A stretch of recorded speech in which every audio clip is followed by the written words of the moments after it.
Okay, we got the washer running here, so when you hear that noise, just forgive it.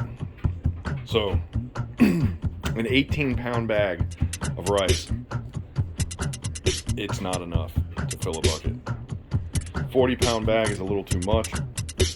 So what I started doing is I take the 18-pound bag and then I get my little treasure hoard here and I experiment to see what I can fit in it, you know. Sauces are going to be the key. I always get a handful of those. You know, go to your foreign section and get your bouillon because it's way cheaper. But you know, I got lentils, chicken bean soup, Cajun 15 bean soup. You got your good old great northern beans here. You know, some gravy, some stir fry. Basically use gravy for anything. But I use a skewer, like a bamboo skewer, and I poke holes in these when I throw them in the bag so that the O2 absorber can get all the air out of them. So that way they store a little longer. But anyway, let's see how much of this crap I can fit in here. I know I'm not going to get all this stuff in here because I got a lot of stuff, but we'll see how I do. Pretty simple no-brainer.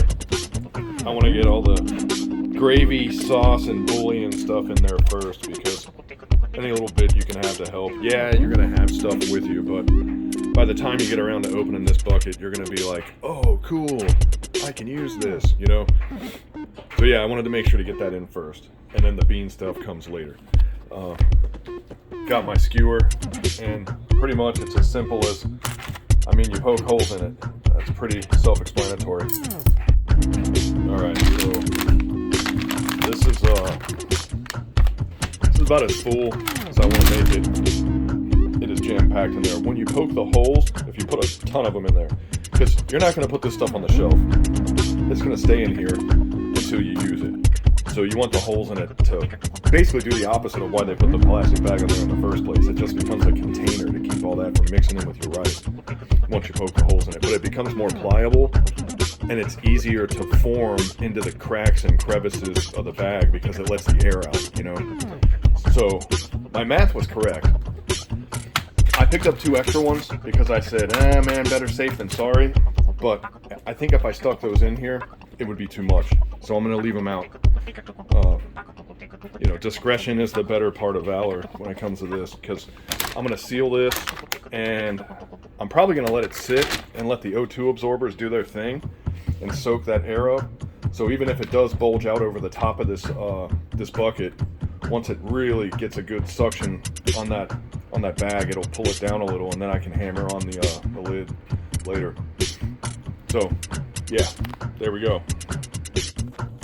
Okay, so another trick, I guess, while we're at it, I got stuff like you know, dog food and stuff like that comes with these food safe O2 absorbers, and I toss a bunch of those in.